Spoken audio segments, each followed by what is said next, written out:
श्रद्धेय बाळासाहेब आंबेडकर यांच्या आदेशान्वये वंचित बहुजन आघाडी बाळापूर तालुक्याच्या वतीने आज माननीय तहसीलदार साहेबांना निवेदन देण्यात आलेले आहे। निवेदन असे की दिनांक 22 जुलै 2025 रोजी बाळापूर तालुक्यामध्ये अतिवृष्टी झाली आणि त्यामुळे नागरी वस्त्यांमध्ये तसेच बाळापूर तालुक्यातील शेतीचे भरपूर प्रमाणात नुकसान झालेले आहे आणि तसेच पारस येथे ढगफुटी झाल्यामुळे तेथे सुद्धा रहिवाशांचे भरपूर नुकसान झालेलं आहे।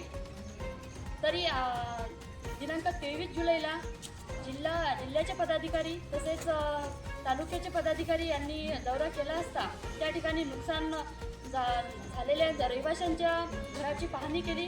असे निदर्शनास आले की त्या ठिकाणी कर्मचारी यांनी फक्त नाव आणि मोबाईल नंबरच त्या ठिकाणी त्याची नोंद केलेली आहे आणि जे नुकसान झालेले आहे याची कुठल्याच प्रकारची नोंद केली नाही।